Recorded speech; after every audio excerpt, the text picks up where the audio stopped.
stand and join me for the flag salute. Ready to begin. I pledge allegiance to the flag of the United States of America and to the republic for which it stands, one nation, under God, indivisible, with liberty and justice for all. All right.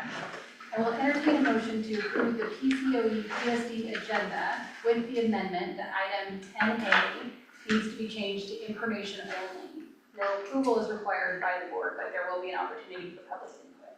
I'll move to approve. Second. First and a second, all in favor? Aye. Aye.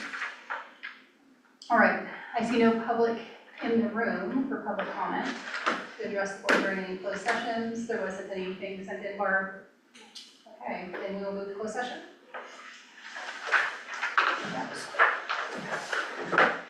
We'll do this fast, we'll come back at 5:30.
ready to reconvene.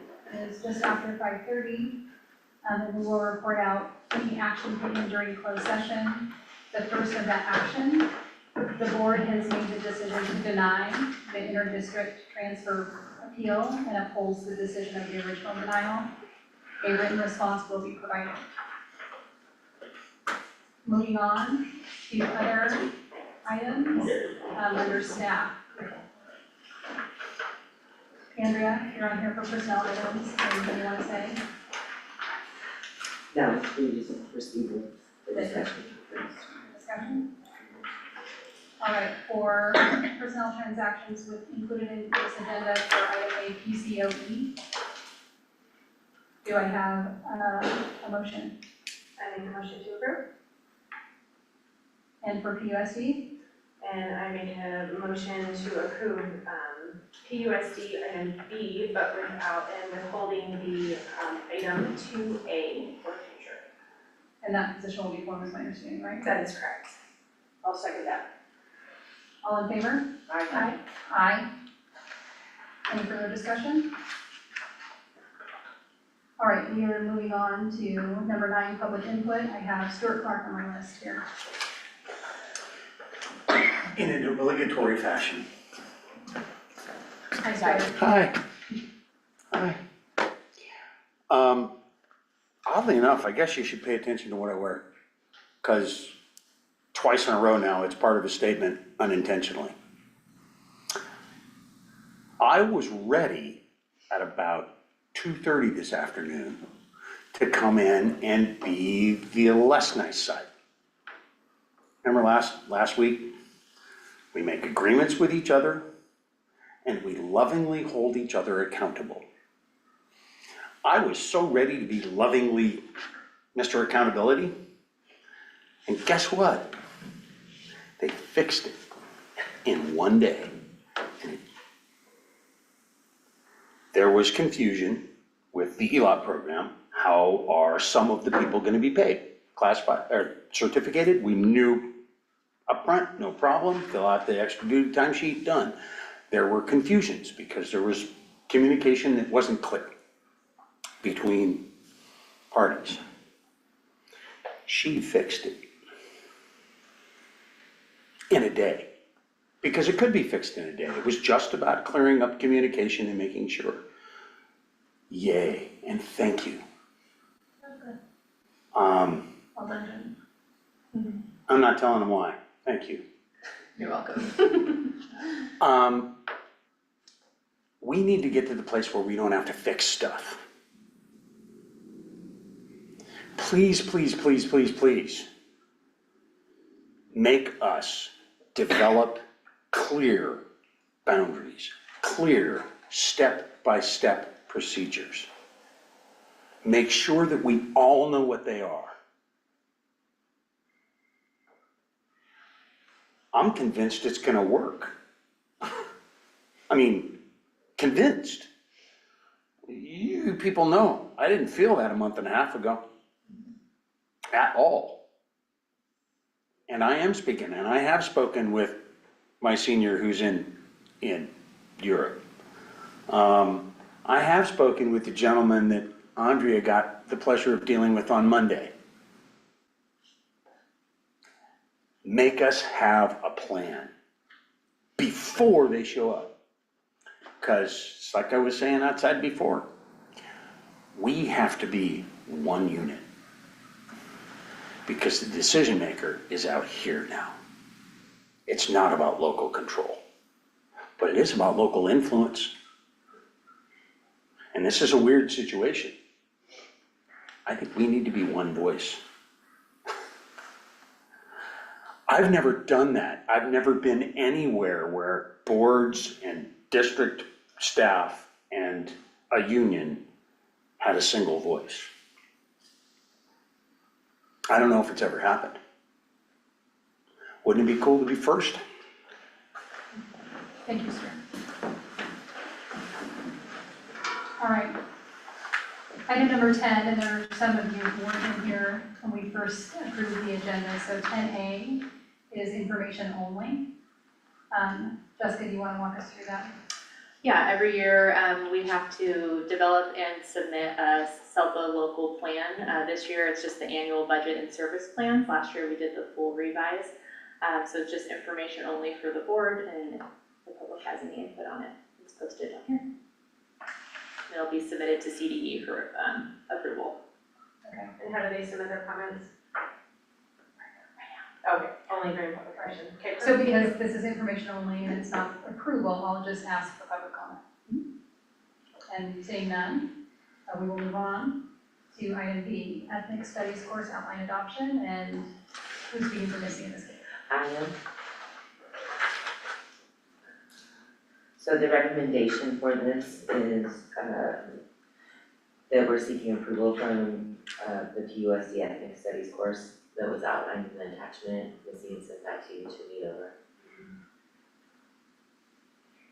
The teachers did do the pilot, they've done all of those things, so. Thank you, Andrea. I will entertain a motion to approve item B, ethnic studies course outline adoption. I make a motion to approve. Is there a second? I'll second. Is there any public input on this item? Any further board discussion? All in favor? Aye. Moving on to concurrent enrollment policy B 6172.1. Andrea, are you taking that? Yes, so we're seeking approval to update the board policy to reflect the following changes in the FRC titles, course titles. The US government would be POLS C1000, English 11-12 would be English C1000, English 12, English C1001, psychology would be Sci C1000, statistics Stat C1000. We're seeking approval to update the board policy to reflect the updates in this course names. The reason for this is we're aligning our courses with FRC because we do have the congruent enrollment. Concurrent. So if a kid is enrolled in any of these, they get dual credit, they get college credit and high school credit at the same time. Okay, I'll move to approve. Is there a second? I second. Any public input? Any further board discussion? All in favor? Aye. Adult education CTE course approvals. Okay, we're seeking approval of the 4 new CTE adult education courses, so this falls under our adult ed. Thank you. All right, I will entertain a motion to approve item D. I'll move to approve. Second, I second. any public input? Any further board discussion? I have a question. Go ahead. So these CTE pathways, are we talking for these to be available in all 3 locations? It depends on the availability of having a teacher. And these got identified because they were identified, I'm assuming, at a location. Yes, or part of the CTE pathways that they need to follow as well. Okay. All in favor? Aye. Aye. Thank you. All right, PCOE, PUSD, local control and accountability plan for 25-26. I will be presenting this for Missy. So last week we had a public hearing for our LCAP. This is just with taking time for the public to give input. Now we are presenting forward for approval the LCAP. Please note that there is a revised LCAP posted as your request for approval. This was because the budget and the LCAP were not on the same meeting for the public hearing. So small adjustments from the budget that are being presented today have now been reflected in the LCAP. Thank you, Stephanie. I'll entertain a motion for approval. I'll move to approve. Is there a second? I second. Any further public input? Any board discussion? All in favor? Aye. 2025 local indicator self-reflection 24 and 25. Yes, this is just an informational piece on the self-reflection of the LCAP, so it's one of the components that you must do when adopting your new LCAP is bringing in the self-reflections. This is informational one. Yes, correct. We'll move on to fiscal, the 25-26 budget presentations. Starting with number 1, 2025-26 proposed PCOE budget. Stephanie. Awesome, so I actually am gonna put a presentation up for you all.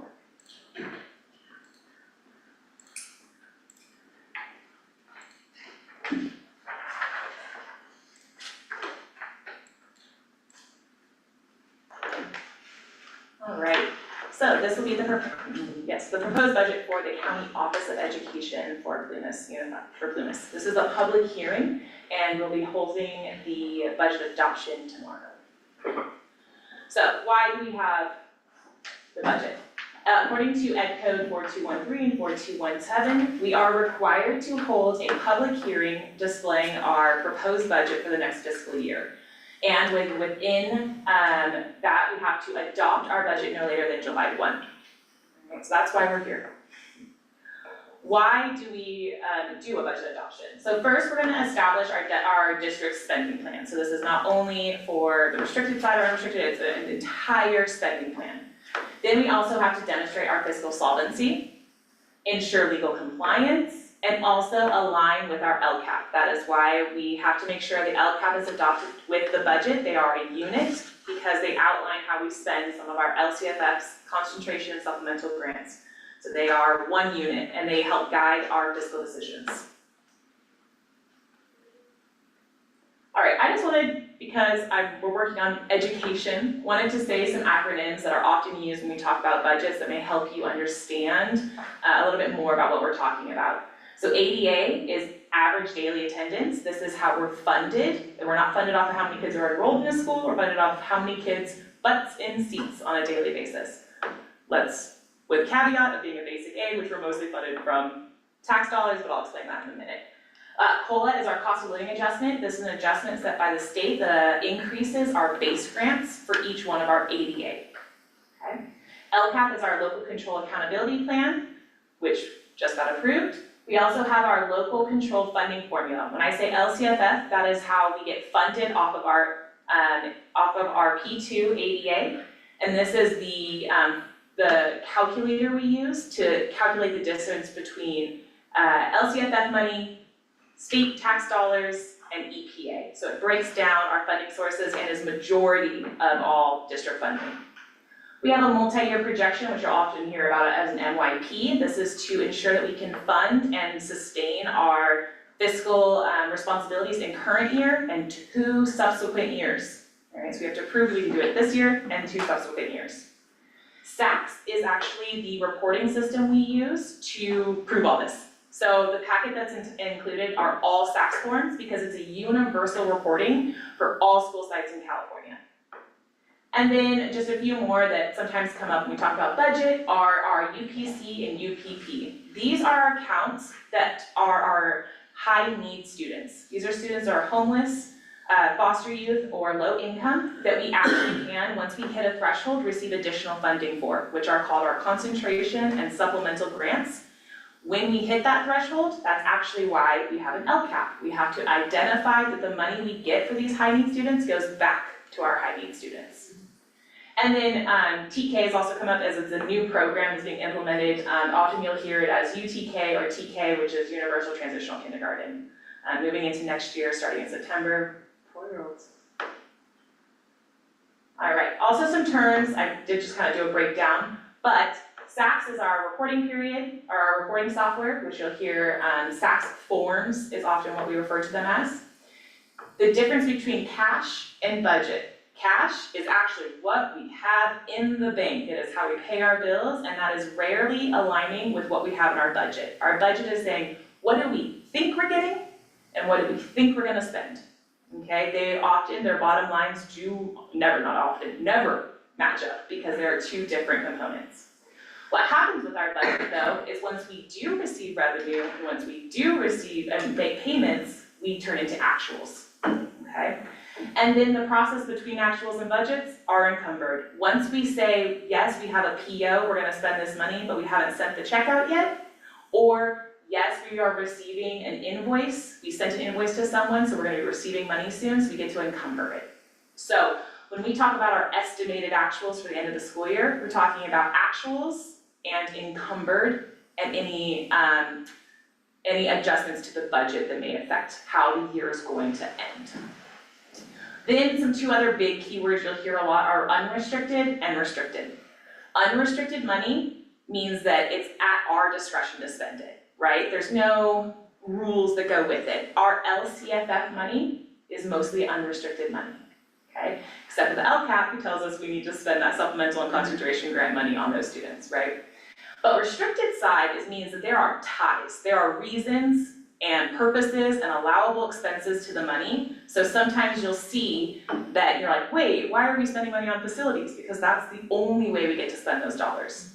ELOC, we only get to spend them outside of the regular school day, right? And so it's really important to keep that in mind when we're talking about budgets, because you can often see the ebb and flow between the unrestricted and restricted. Sometimes you have a big fund balance of restricted money, and sometimes they're two different buckets, right? And so in the reports that you'll see in SACS, you'll see there's always a unrestricted column, a restricted column, and then a combined column, because they're really tracked separately. All right, so what is required when we have a budget adoption? We're required to have a fund form for any funds that we have for the district. So that would be our main fund, which is Fund 01, but then we can also have a Fund 14, which is deferred maintenance, a Fund 40, which is for capital projects. That is what allows us to have these buckets that have really restrictive purposes, right? When you get a bond, you have to put it in a different fund. So every time you have an active fund, you'll need to complete a fund form with it. You're also required to do an average daily attendance form because we're funded off of daily attendance. LCFF in the last few years has a hold harmless, so what's been happening is we get funded off of current year, prior year, or the 3-year average prior year.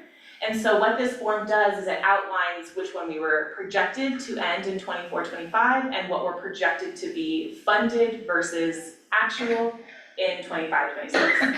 Your numbers are the same because we're funded off of basic aid, and so we don't really need a 3-year averaging or current year. Workers' compensation certification, this is a certification form that's just required with adopting the budget, stating how we do workers' comp claims. Cash flow, we have to prove in a projection of our starting balance and if we can meet our fiscal obligations at the end of each month. Our multi-year projection, again, meeting current year expenditures and 2 subsequent years. And then our standards and criteria is the longest form, and what this does is it takes every single form that you submit and it asks, do you meet the requirement? Are you meeting a threshold that's being placed for each one of these areas? And if you're not, the criteria and standards requires you to put in an explanation of why you're not meeting a standard, right? It's actually my favorite section of SACS forms. I think you get to learn a lot about a school that way. And then the final form that you have to do is certify all of these forms. So the CD form is normally right on the top. It's saying, yes, all of those are great. Go ahead and sign off on that once adopted. And then the internal view is these are our standards to be able to submit this to CDE. So it'll tell you, you won't be able to submit this unless you clear all of your standards. I think it's really important to remind ourselves of the budget cycle. Where are we? We're always working in 3 different years. We're working in prior year, current year, and future year, all in 1-year cycle. All right, so right now we're talking about future year. We're talking about 25-26, right? And then we will come forward, the governor will adopt his budget, and we get 45 days to say if there's any material differences, we give an information to the board that affects us. Then you'll see us back in August, it's actually September, but the August is the cutoff for your estimated your unaudited actuals, and that's where we say that's how the year ended, right? And then we have first interim, which is current year. And then we go back to future year, the governor's budget. So we just follow the cycle each time, and as I present to you, I will remind you where we are in the cycle of the budget. Bless you. Thank you. So what came forward and what we used to develop our 25-26 budget is the May revision from the governor's budget. Bless you. So the governor proposes his first budget in January with assumptions he uses to give us an estimate of what's gonna happen. Then in May, you have a bunch of months where actions are taken and things, you get more tax revenue, you understand where your revenues are gonna be, where your expenditures are gonna be, what's happening economically. And then he comes forward with a revision, okay? We work off of our assumptions for the revision. We say, this is what we think we're gonna end with. Often, it doesn't always align with what actually gets signed into effect, but that's why we get that 45-day revision after he adopts his budget. Because it seems a little backwards. We have to adopt our budget before he adopts his budget with the information that his budget gives us. So, but we're all required to do it by state law to adopt a budget before July 1, and so is the governor. So the main revision does project, we have some state revenues being lower by $4.8 billion over the budget window. So as you can see in the column, I kind of made it a little red, tiny little red box, says 25, 26. We can see that from the governor's budget to the May revision, we are decreasing in our projections of both personal tax, corporate tax, and sales and use tax. Okay, LA plays a huge role in our California budget. I mean, insanely. It is one of the largest economics in the world if it was its own country.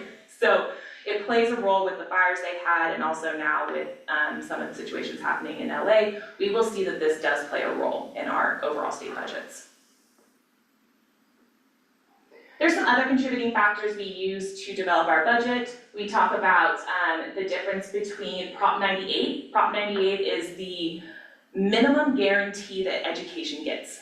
So we are required to get a minimum guarantee of funding from the state. It's a real contention part of at the state governor's meeting. But so he is projecting not meeting the full minimum guarantee over the next year. What this means is eventually the understanding is that it will get paid back to us because it is a minimum guarantee, and if you can't meet that guarantee, it needs to be given to us in the future. This is still being played with, but we are looking at being under the minimum guarantee for 25-26. Another adjustment that happens that we use a lot is the, the cost of living adjustment, as I mentioned. This is what allows us to increase our base grant. So you get ADA you get this much for each ADA. When we get a COLA, whoop, it gives you a little extra money per ADA, and that plays into our overall costs. However, COLAs exist at 100% ADA, right? So if every kid showed up 100% of the time, your revenues would increase by 2.3%. No one's 100%, right? So that doesn't actually look like, our revenue does not just increase by 2.3%, it's increased by the base amount. So just keeping that in mind, it's often used at a negotiation table, right? To say, we get the COLA. Well, technically we don't get a full COLA to our revenues. And also the fact that the governor is totally diving into the rainy day fund, which we all know is happening to a lot of schools. Our reserves are there for a reason. However, we do have to replenish them eventually, and we're gonna see how that turns out. Okay, so additional funding that the governor has proposed in his May revision has been a TK add-on. So that's huge. That is a big add-on for TK. And the reason why he's doing this is because we know that he's changing the ratio to a 10-to-1 ratio, which means we have to have 10 kids to 1 adult, and that's costly. So what we're able to do here, this is his way of saying, I'll help you make that happen, right? So we're getting an ADA. We also are having changes to ELOP, where he's taking the threshold for the unduplicated pupil percentage down from 75% to 55%, and also increasing that grant amount from 50K to 100K. So what this does is really allow our after-school program, childcare, really to grow. And we do have a percentage of UPP that will benefit from this. He's also proposing a discretionary block grant. Remember that word discretionary? Discretionary means we kind of have a lot of flexibility with it. It's still restricted because it's a grant, so there's still requirements, but what they're hoping for is for this to remain a flexible expenses. We're always looking for grants that allow us to pay salaries. They rarely are given to us, but when they are, it's really important. And so he's hoping that this will be for student support and professional development and remain flexible. You may have also been aware that the Learning Recovery Block Grant was reduced by 14.4% back in 2022 or 3, I can't remember exactly, but it was proposed that this would come back to us, and it has. So we're going to be receiving back the 14.4% decrease to our Learning Recovery Block Grant, and that grant is also seemingly discretionary. However, now it will be required to be put into our LCAP on how we're spending it. So that's why you'll see actions in our LCAP for that. But none of these are put into our budget for the 25-26 school year because there's a chance they may not go through, and we should never project revenue that we cannot guarantee is coming because then it hurts us in the future. So if these move forward, we'll have a 45-day revision and we'll adjust our budget. I love this, this cartoon because it really describes what's happening to school education right now, which is he keeps on giving us grants And eventually they're gonna run out, and we're not 100% sure what's gonna happen.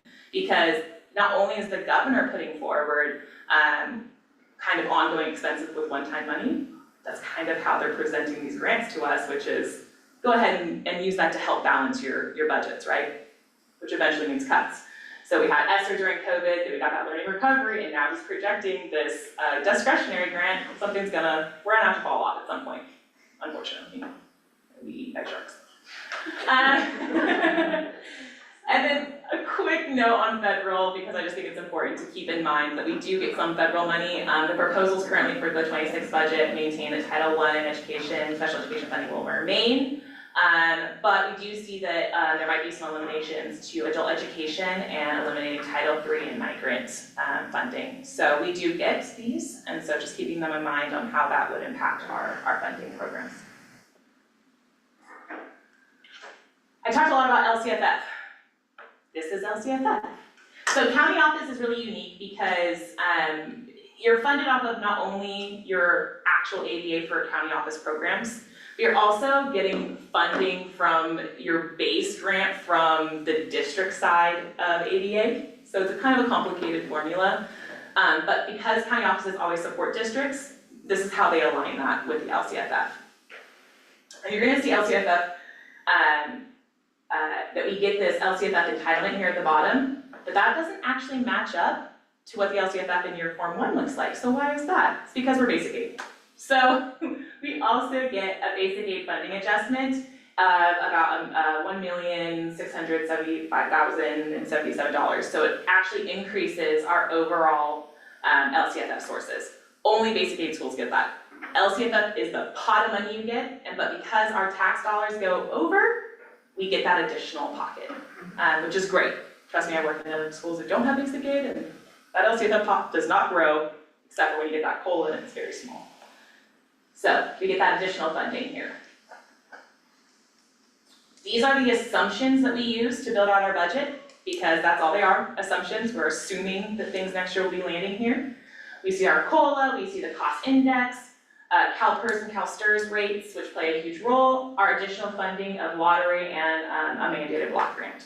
So these are all used in our projections for 25-26.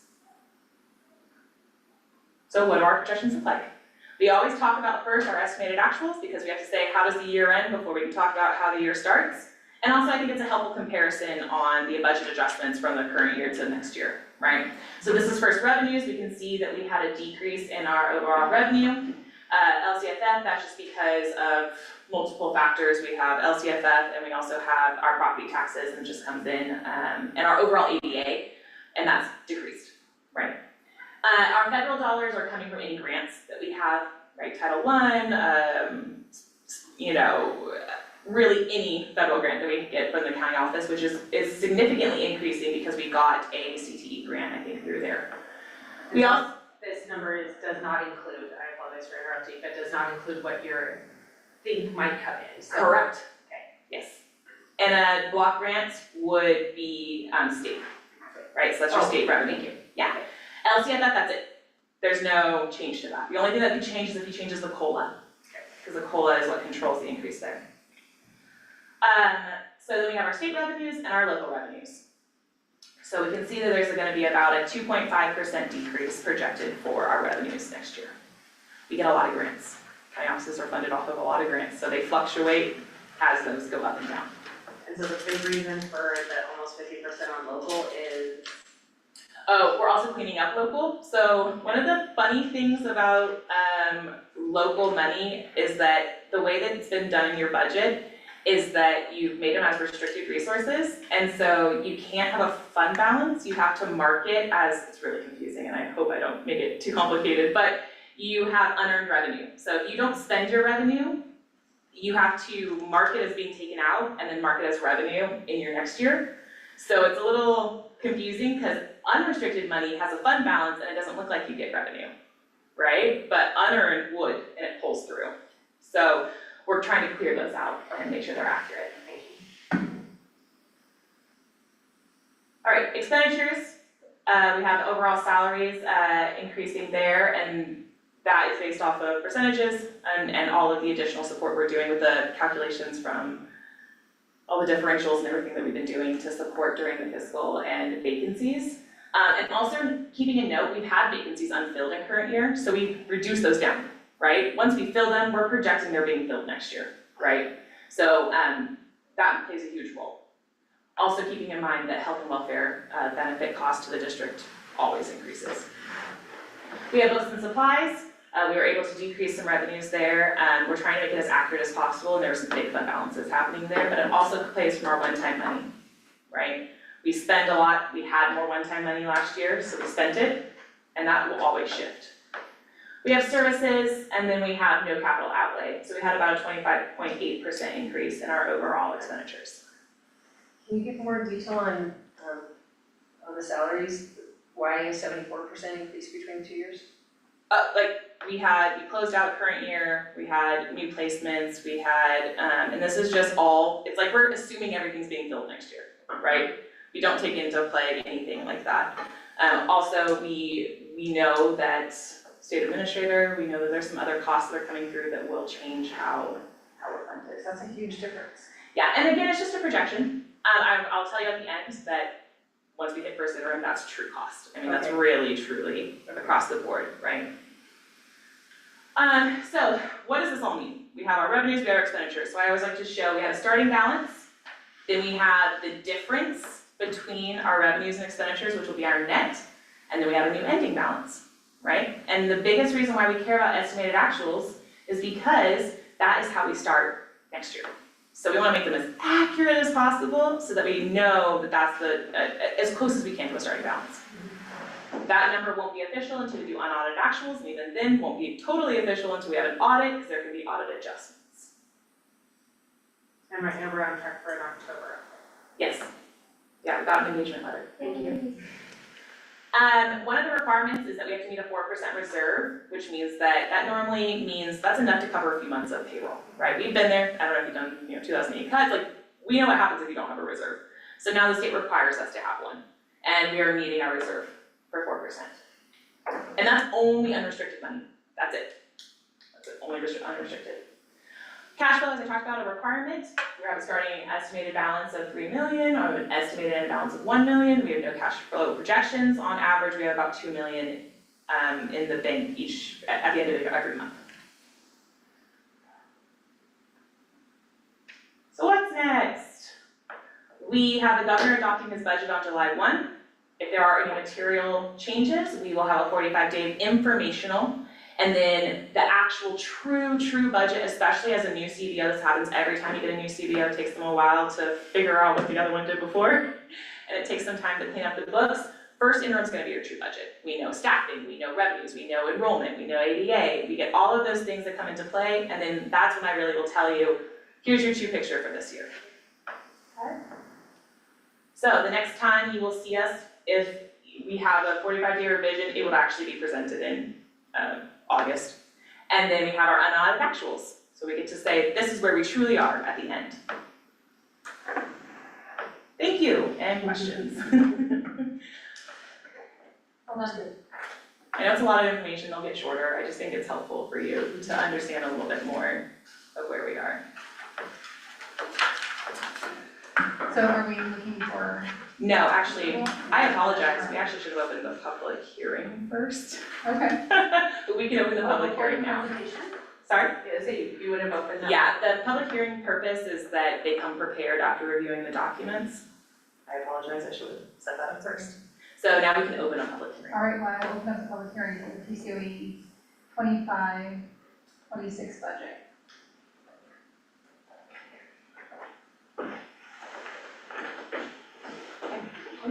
All right, open and closed.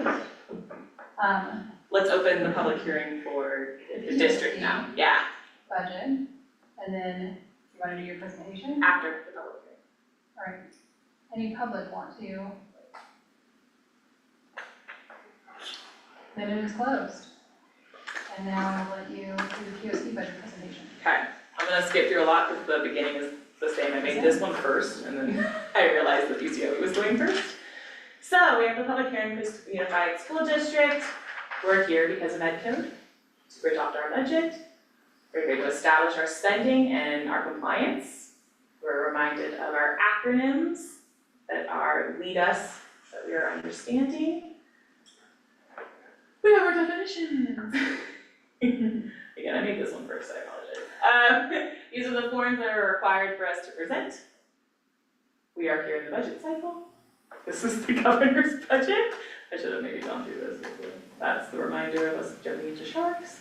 Okay, alright, here we go. So LCFF, you're gonna tell this looks way different from the county office LCFF. This is where you really get to understand how an LCFF is built out, which is based off of ADA.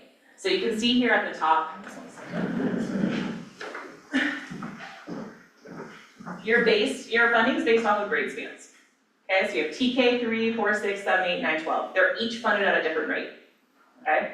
And so you have our projected ADA for each one of those grade spans. You have a base amount, okay? You have any add-ons to your grade span. So that's why you can see that comes from anything that's proposed by the governor where they say, oh, this is an add-on, and it gets put into there. Then, if your percentage of, you're over your supplemental base grant, and then you get your concentration, and that's based off of your UPC, right? So that's your high need student rates. So you can see we're over 55%. That means we get the concentration grant as well. And so not everyone gets that. If you're under 55%, you only get supplemental, you don't get the concentration grant, but we do. So all of that gets put into this total, right? The COLA is what increases this base grant amount, right? So if this was 0, these would be lower, right? The higher it goes, the higher we get per ADA. And then we also have the add-on currently at TK. So you see current add-on is $3,000, the governor's proposing over $5,000. So we get a pretty significant increase if he chooses to move forward with it. There are other add-ons that come into place that we get as well. We have home to school transportation, it's not required, so we do get additional funding for that. We also have the bus replacement program and we already said transitional kindergarten. So this is what our LCFF is projecting. However, you'll notice right here at the bottom it's 0. What the heck, right? It's because we're basic aid. So we get funding from our taxes. So we technically are not actually getting any LCFF money. We're getting tax dollars. Yeah, we just I have a clicker and I forgot to plug it in.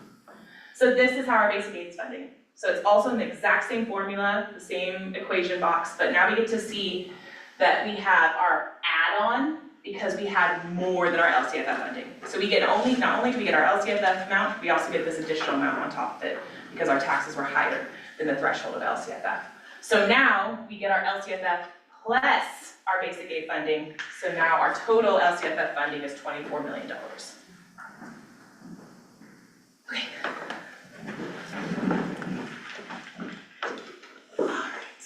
Same assumptions moving forward with the district as it is county office. All right, so we have our LCFF funding decreasing by 2.1%, again, based off of our declining enrollment. We also have our federal revenues. Oops, I left the decimal points. That is not, there's a decimal point there. It's not a massive number.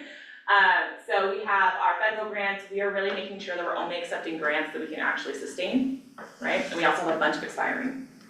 So we'll see that the revenue will decrease there. State revenue, I will say that's actually the same thing, we got additional funding, but that seems pretty stagnant to me for state funding. And then we have our local. This major decrease is from, again, the same thing. We really wanted to identify true donation costs and other things that were in your budget. And so I do not project ever in local revenue donations. They're not projectable. So I never assume we're gonna get the same donation amount we got this year, right? We will adjust that with each reporting period as we get the revenue. Expenditures, so we have salaries and benefits decreasing by 19.2. We have books and supplies increasing by 42.3, services decreasing by 15.6, and capital outlay. So capital outlay, you didn't see in the county office. So capital outlay is anything that has to do with land improvement or purchasing items that are over $5,000. It also includes any like leases or inter-fund activity, so that's why it's separated out. So we have an overall decrease of expenditures by 14.2. Not enough to help us, really, but enough, right? That's our goal, is to make the small changes we can now and where we can so that it's less down the road. So what plays a role in our district side is also we have a lease that we get revenue for, okay? We have this thing called contributions. Contributions is when we identify restricted programs that do not have revenue outside of unrestricted revenue. So special education gets funded by some special education money, they get some revenue, but for the most of it, they actually have to take revenue from unrestricted and we can contribute it to the restricted side. So in the overall budget, this always equals 0. But I like to show it because it does play a difference in how your ending fund balance looks. Because $8 million plays a huge role in your unrestricted reserves, right? And so what you'll see in 25-26 is the official Fund 17 transfer that you approved at last board meeting, right? So that's what the point of Fund 17 is to help us in fiscal hardship. And so that does come in and look like revenue. It really helps with what our numbers look like for next year. It doesn't change our cash situation because it was already an interfund borrowing. So we're moving it out of temporary and turning it permanent. And we also established Fund 13. So Fund 13, now we need to make a transfer out because they also get money, but are currently not self-contained. So we do need to contribute money to them. The goal is to eventually have them self-contained, but it's gonna be a longer process to make sure that happens. So from now on, you will see a transfer out until they become self-sustaining. And all of this plays a role into how our ending balance looks, right? So we have our starting balance, our net, and then our ending balance. And you may be asking, wait, we're in this fiscal crisis, why is there a positive ending balance? Remember, we're mostly talking about our unrestricted money, right? So if you look at the red line underneath each one of the bigger numbers, that's our unrestricted. So that means that we are deficit spending and have a negative balance in unrestricted. And the reason why that makes a difference is because just because we have $8 million in restricted, I can't move $8 million from restricted to unrestricted, right? Because they have specific purposes. So our goal in the next few years is to make that number not only positive, but actually enough to meet our 4% reserve. Because we are not even close to a 4% reserve, right? So we are negative $5 million, and we're projected to be negative $102,000. And you're wondering again, the projection originally was 16 million, so how does this happen? We permanently transferred that Fund 17, so that was about $5 million, a little less than $5 million. So we were able to bridge that gap, and also with small reductions. Cash flow. So we have a starting balance of $10 million. It's because we have our we're a property, right? We get our taxes, so we just got a big chunk of money. And so our new projection for cash insolvency did shift because of the way the current year seems like it's ending and the way that next year is seeming to begin. We are looking like we will have to get state support around November. Current projections are negative $746,000 at the end of November. So, I know you all met with Mike, right? So we understand that we have a $20 million, almost a $20 million approval. We do get the right to not take that whole $20 million. We get to just draw what we need so that we only have to pay back what we buy or what we take, which is great, right? That's a huge savings. We want to delay taking money as soon as possible because the second we take money, we have to start paying interest on it. And that is when it's gonna just compound up and make that 20, 30 year payback happen, right? So if we need to take in November, we will only take what we need.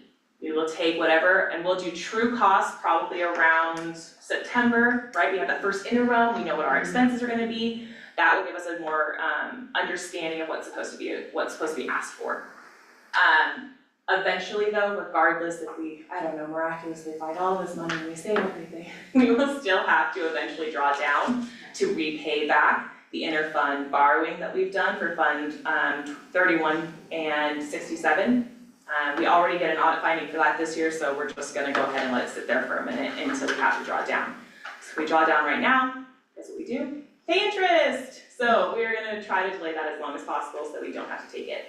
I don't know if the recommendation is gonna be taking that amount when we also have to take one, right? Do we just take it all so we don't have to have it sit there? Or do we wait till the end of the year? So these are all the advice that we'll talk about when we work with CDE and FICMAT, but we will eventually at least need 2 drawdowns next year at this time. And that is your 25-26 district budget. Is it projected that the first set of taxes is in December or January that we would, okay, Well, it all depends. okay. I would love to say they will show up right on time and we'll get them done. You know, it's a collaboration between the county treasurer, you know, making sure there aren't any delays in tax too. That happens sometimes, you know, we do Well, that. so you just got a big one for 2 payments worth? So, what? No. Was it only, I mean, so were they so far behind that we No, got 2? no, Okay. It's just one. I was like, wait, hold on. Just checking. No, it should have probably been posted in April. It was posted closer to the end of May. Okay. They're aware of our situation and we'll continually work with them to hopefully have some time. Alright, so next steps for this, we come back tomorrow? Yes. Solidify these, or? Yeah, it's just informational, so tomorrow we will adopt, if there are no changes from the public. Okay. Moving on to item B, consolidated application and reporting system CARS. Yes, so CARS is our application for our title funding. Okay, so that's our Title I, Title II, Title IV, Title VI, potentially Title III, but most likely that'll be reduced. So we just need the board's approval to submit our application. Can we take these at the same time for PUS? No, they'll be independent. Okay, I will entertain a motion for approval of PCOE CARS application. Make a motion to approve? The first, I'll second. second, any public input?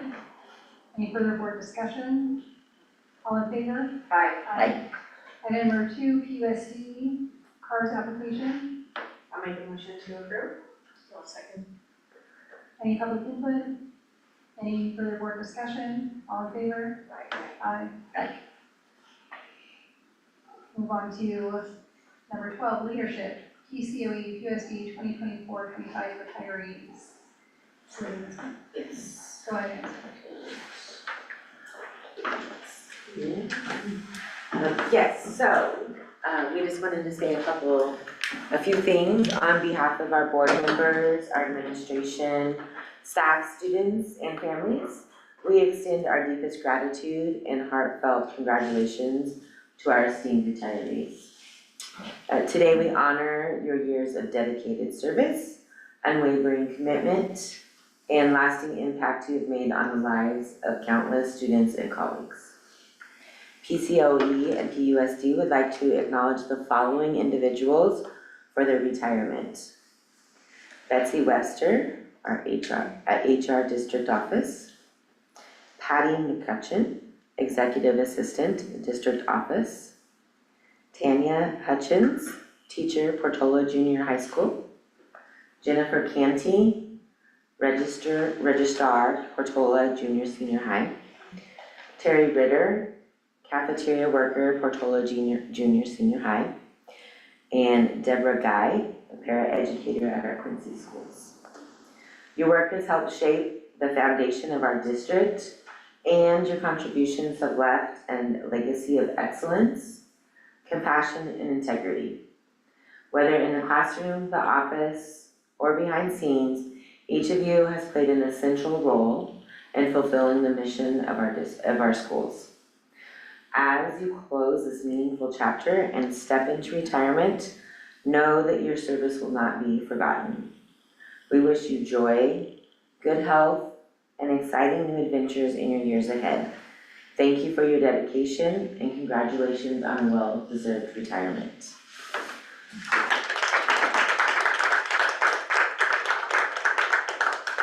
do have certificates of appreciation for all of our retirees. We do have one retiree here this evening, so I would like to acknowledge her, Betsy Webster. If you would like to come up. She suffered through the entire budget process.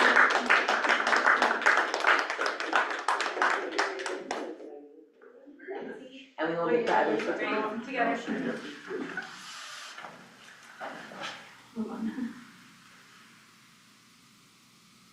Good. And towards me, please, because I don't see anybody from our district taking photos, so I'll be standing next to you. Oh, thank you. Yeah, okay. And we will give the certificates to everyone else as well. So again, thank you all for your time in our district, we appreciate it. And maybe a little jealous of your retirement. All right. Any future agenda items? Okay, so I will adjourn the PCOE PUSD joint meeting. Yes, there's cake over there.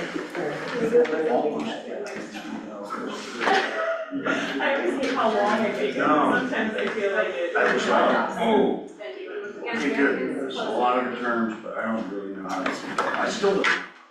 You know, it's like. That's why you have to go to school for a long time. It is why. And do a lot of classes. And then after school, they send you to more school, and then after that, they send you to more school. Exactly. And you know what, and if you don't keep up with it,